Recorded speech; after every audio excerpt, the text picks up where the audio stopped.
We had some holy days we're celebrating now, right?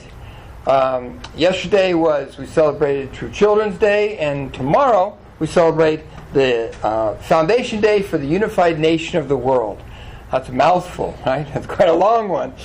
The Foundation Day for the Unified Nation of the World, this is from 1988, was when it was established.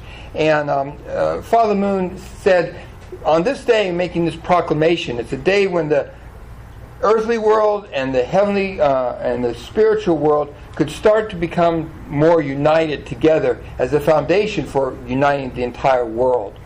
It was an interesting time in history. If you remember, 1988 was the time of the Olympics. So we had the Olympics in Seoul. Well, also 1988 is like the peak of the Cold War. The Cold War was getting hot, getting kind of scary. Actually, the Olympics have also got involved in that politics too. In 1980, the Olympics was held in Moscow, in the Soviet Union. But at that time, the Soviet Union had invaded Afghanistan. And so the United States boycotted the Olympics. So the United States did not participate in the Olympics then. The next Olympics, 1984, was in Los Angeles, the United States. So who boycotted that one? Russia, the Soviet Union. They boycotted that one. Well, then, 4 years later, in 1988, the Olympics was held in Seoul, Korea. And both East and West, the Soviet Union and the United States, came there. And people from all around. It was actually one of the largest participation in different, both communist countries and the democratic free world countries. So that was an amazing event just in itself. But Father Moon, claimed this and used this as the foundation that he wanted to build upon. So also in that year, just after the Olympics, Father Moon blessed in marriage over 6,000 couples from all over the world. They came to Korea. Fortunately, there was this nice new Olympic stadium so that they could hold the ceremony inside the Olympic stadium. And Father Moon's vision, what he wanted to do, was actually he wanted to take those 6,000 couples and he wanted to send them off to North Korea for their honeymoon. Pretty amazing. And the interesting thing, we got permission from the North Korean government. They said, sure. So he just imagined a line of buses, 6,000 couples. That's 12,000 people, right? In buses. And each bus holds maybe 50. So that's, we're talking thousands of buses all in a line going across the demilitarized zone into North Korea. Would have been a great breakthrough in terms of building more relationships. Unfortunately, the South Korean government didn't like the idea. So it wasn't able to happen. But that was the beginning of a lot of activities. Interesting in God's providence. A year later, in Germany, the Berlin Wall came down. And no one saw that coming. And a year after that, 1990, East and West Germany united. This also was a great hopeful example for Korea because North and South Korea, same situation is similar to East and West Germany. Well, if East and West Germany can unite, then maybe there's hope in Korea. Well, think about the Soviet Union. In 1991, the Soviet Union disbanded, ended. So the most powerful communist government in the world ended. Not like 1990s, and like that was with Gorbachev and Perestroika and Glasnost and all those things. Amazing changes. And at that time, in 1991, we began doing conferences teaching the divine principle to students in the Soviet Union. It was amazing. And since that time, like in 2003, we're doing Middle East peace initiatives. We have the Universal Peace Federation, Ambassadors for Peace, clergy conferences, many things growing from there. All on a foundation of this Foundation Day for the Unified Nation of Heaven and Earth. Originally it was the nation of the world, but Father Moon changed it to Heaven and Earth. So we know from a unification perspective that first things have to happen spiritually before they can happen physically in the real world. First we think of an idea and then we make it happen. So by making this foundation and this condition, then Father Moon is laying the groundwork for the hope that we all have for one world under God, a nation of the world. Well, yesterday was True Children's Day.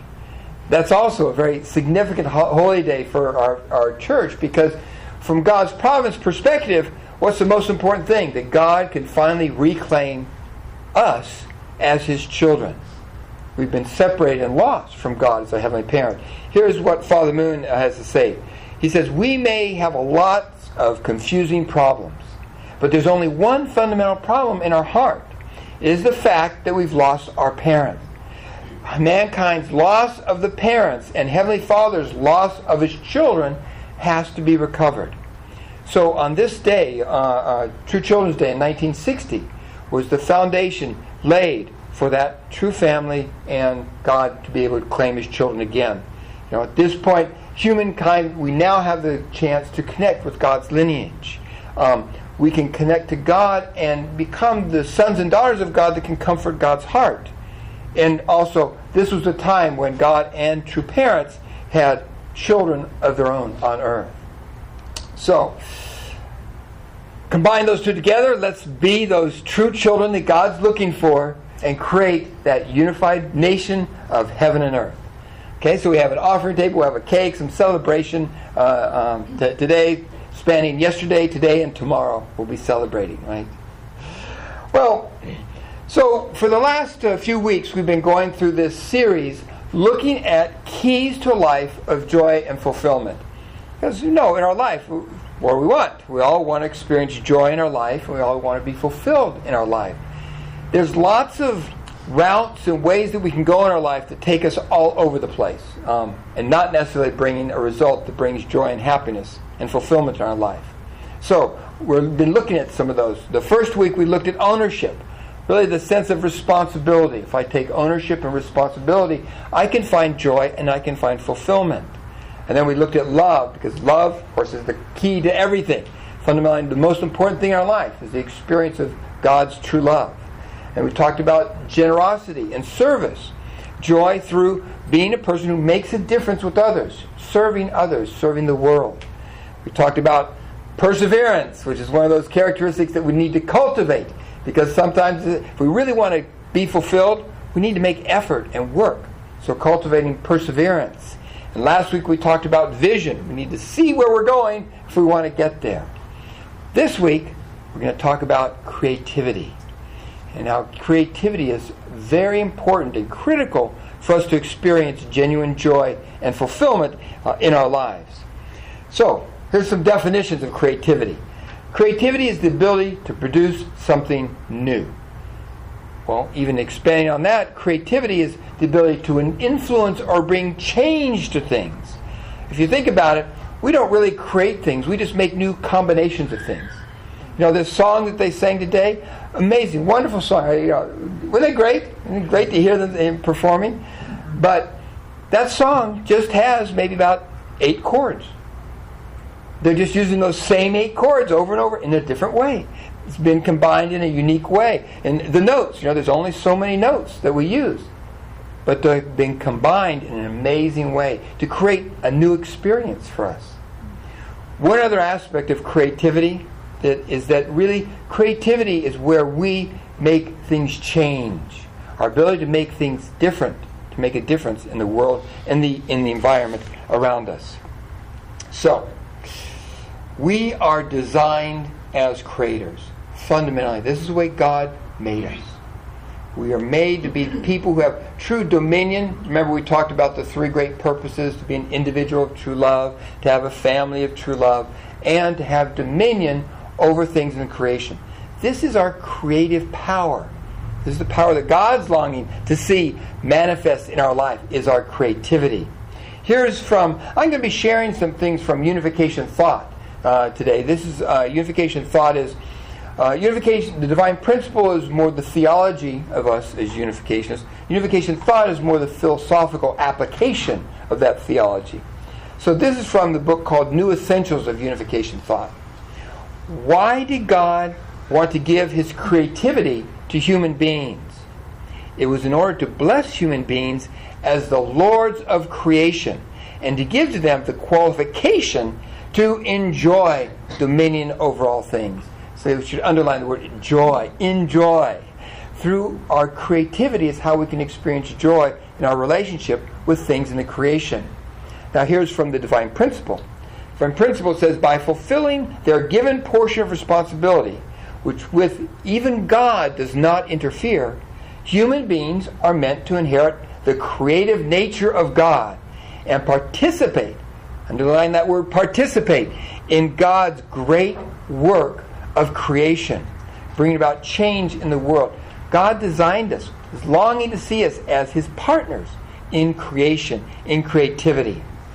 God intends human beings to earn ownership and become worthy to rule over the creation as creators in our own right. So we are designed to be creators. This is part of our makeup. Interesting thing is that we are always creating. We continually make an influence in the world around us just by breathing. Just because another person walked in this room and started breathing the air in this room has changed. Isn't that interesting? Everything we do, we can't help it. We change things. Everywhere we go, what we do in our life makes a difference. It causes things to change and to become different. It's so amazing to think about the difference that we can make, and sometimes we don't recognize that we make.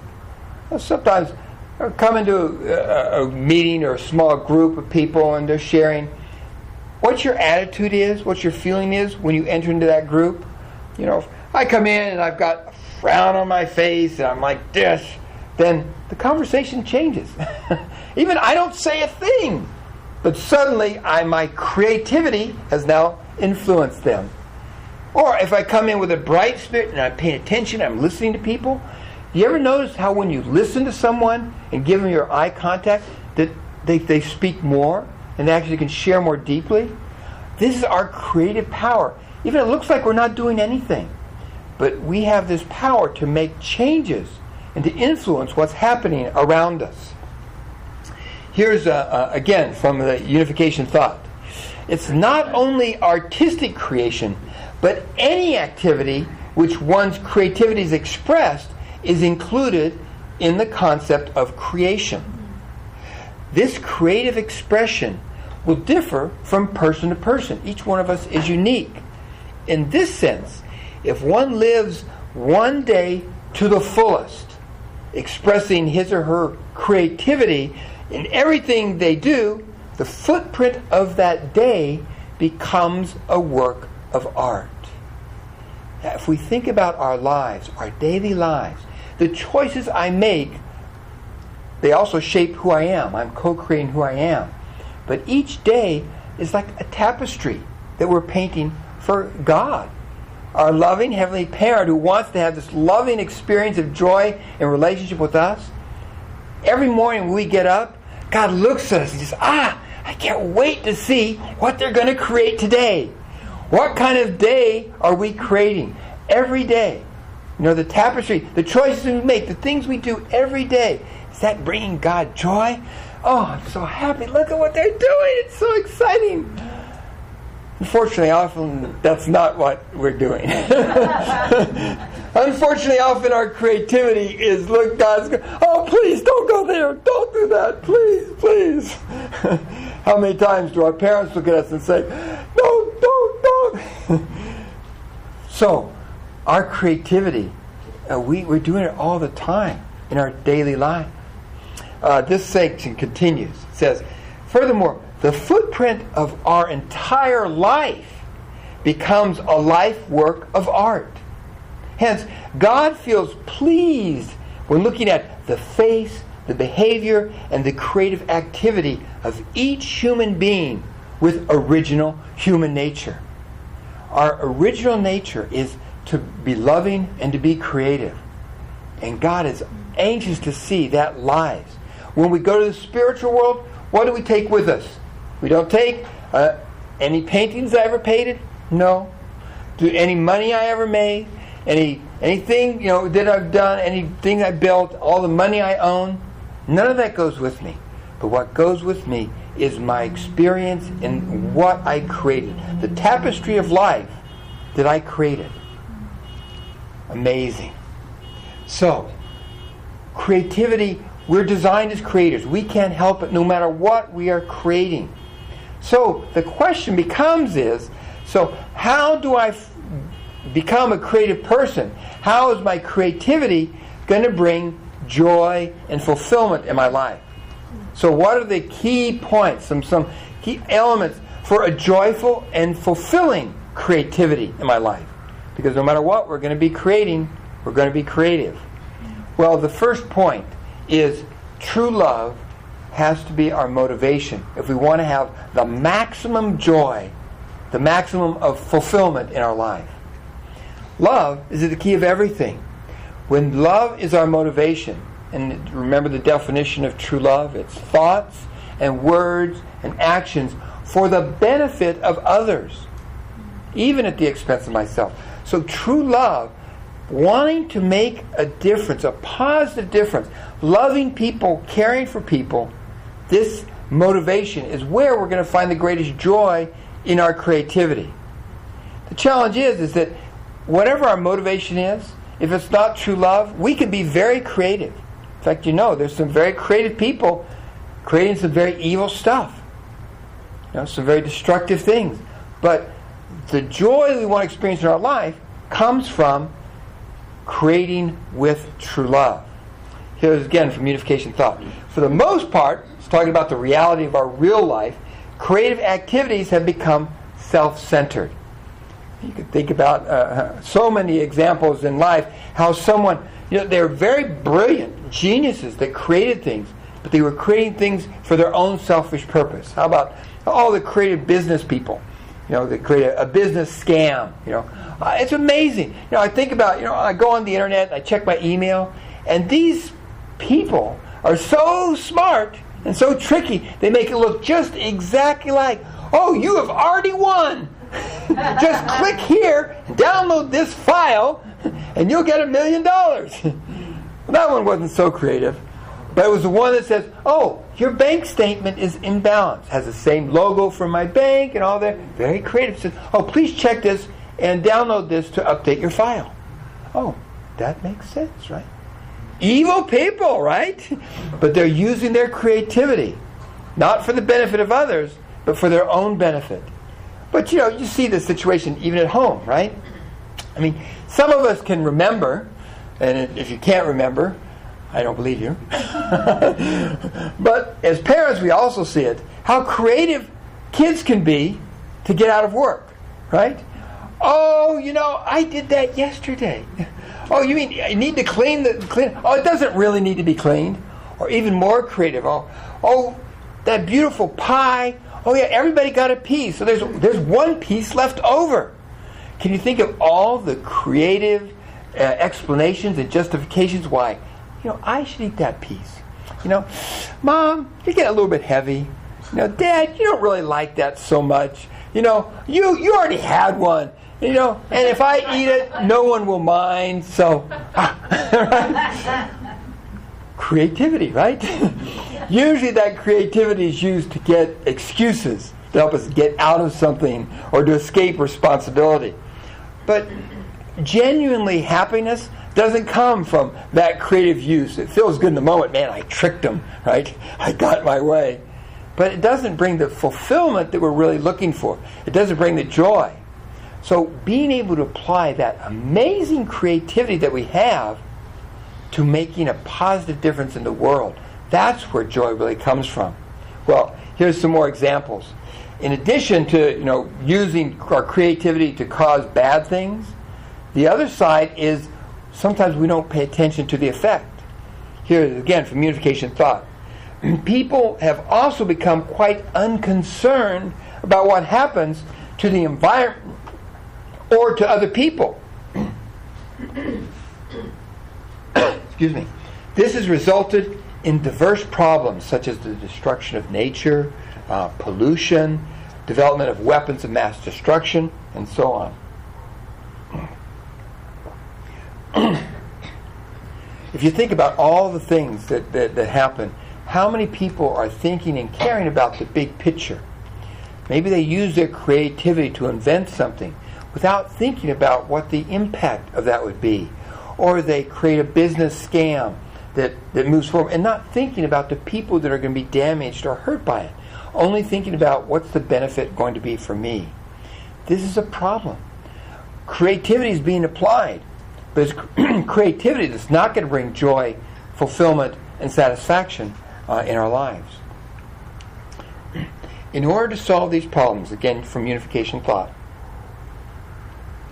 in order to solve these problems, people must become able to acquire the original creativity, God's creativity, which is centered on heart. That heart becomes the center. That heart becomes the center of creativity means that creative activities should be made with love as their motivation and on the basis of proper values. This is the hope that God has for us. This is what God is looking forward to see in our lives, to see as people using our creativity as ways to express love and make a positive difference in the world. So, true love as our motivation. This is where we're going to find the greatest joy and fulfillment when applying our creativity, when our motivation is based on love, particularly when our love connection with God, so we can see from the highest perspective. Well, secondly, and we talked about this last week, in order for creativity to be really fulfilling and joyful, it needs to be connected to a clear purpose. Now, the fact that we're always creative means that even if we don't know what our purpose is, we have a purpose, something that's going on. We are creating all the time. But sometimes we are not clear on the purpose, the reason that we're doing things, where we're going, our vision. Again, from Unification thought, God first set up a purpose and planned the creation of all things, and then He created all things as He planned. So this is how creation works. There's this two-step process. Creation is always carried out in two stages. The first, internal stage, is planning. And the second, external stage, is building or production. Both first and second stage give and receive, and during both of those, give and receive actions are made centering on the same purpose, bringing about new beings as a result. We are always creating. So that's two-step process. First, we have the idea, I want to do this, and I have a vision. And the more clear that vision is, of course, the more successful we can be. I have the idea, and then I put myself into action to make it happen. Now, the reality is that sometimes we say, I didn't really plan that. I just did it spontaneously. But even though we didn't consciously plan it, whatever we do, first it was created in our mind, image. Maybe it's a very short thing, but I do it. A lot of times the plans and the reasons that we do things are hidden to us. It's like, why did I get so upset with that person? Why did I do that? What's going on? Why did I do that? Because inside of us, we had that vision, we have something going on, something that's bothering us, something that's going on inside of us that's causing that result. We are always creating. That's why we need to be clear about what we want to create, our purpose. Success motivation people will talk about this a lot. Goal setting, make sure you have your clear goal. We spent a lot of time on it last week talking about vision, having a vision, the direction of where you're going. The challenge and the problem in our life is that a lot of times our purpose is self-destructive. We're not even conscious of it. Sometimes we feel guilty, we're upset, we're angry, or whatever, and this shapes our purpose for what we do, and we get results that we don't really want. A lot of times we are creating an atmosphere environment that we don't want. Of course, as long as we say, it's not my fault, I'm a victim of my circumstance, then we're just going to stay that way. We are always creating. So we need to be owners, right? To go back to an earlier sermon, We need to be owners of our creativity. When we take responsibility, when we develop and cultivate our purpose and get clear on our purpose, then we have power and we can find joy and fulfillment when we're doing something creative. When you have a purpose, I want to do this, and we work towards that, that's where we find fulfillment. Not letting the unconscious things, the things that we're not paying attention to, drive our lives. Also, from Unification Thought, since human beings have been given individuality, each person's creativity likewise has unique characteristics. Hallelujah! We are all very unique and amazing beings. Some of us have a talent and skill with music, right? I saw them practice and working on that song just this morning. It's amazing to watch them work out the harmonies and the chords and the drums and all that stuff. It's wonderful to see that kind of creative. I long to have that creativity. But, my talents don't lie in that area necessarily. Each of us has unique skills and abilities and talents. It's important for us to look and explore that, because God wants us to apply our unique characteristics and qualities creatively to making a difference in the world. So exploring those gifts, those talents, those abilities that we have. The Unification Thought even goes further. It says, if the creativity that we possess is fully manifest, if we really completely live it, that person may become a musical genius, a mathematical genius, a political genius, a business genius, all of these different types of geniuses. Based on one's individuality, we can become a unique genius. I have a room filled with geniuses in their own way. Me, I'm a genius at sleeping late in the morning. That's not the example I was trying to get. No. We can be geniuses at anything if we invest our heart and soul, our individual, unique creativity. This is what God is so anxious and looking forward to see us in our lives. God wants to see the genius that each one of us are expressed through our creativity and through our expression. So when we get clear on our purpose, when we're clear of the motivation. This morning I watched them. They had a motivation. They have an audience they're going to be performing for. A clear purpose, some motivation. Let's perfect this so that we can make a good offering and make a positive difference for you guys, so we all could listen and hear. When we have our clear purpose, it gives us power and direction. Just like I talked about. If you didn't see the sermon last week, you can watch it online, right? So next, centering on heart and motivation, love, making a positive difference for others. Then knowing our purpose, getting a clear vision. Okay, what do I want to do? What do I want to accomplish? Then we also need to acquire skills. Skills and abilities, gain knowledge. It doesn't just happen magically.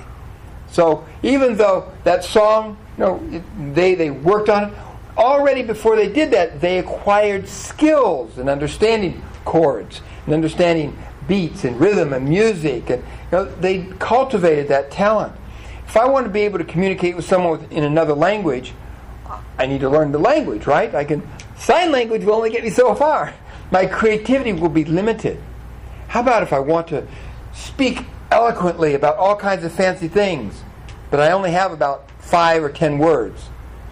I can't be very eloquent. It's like, go, stop, hi. Sometimes that's how it is when I'm speaking a foreign language. I went home, visited with my family, Eleanor's family in Germany. I learned a few key words, right?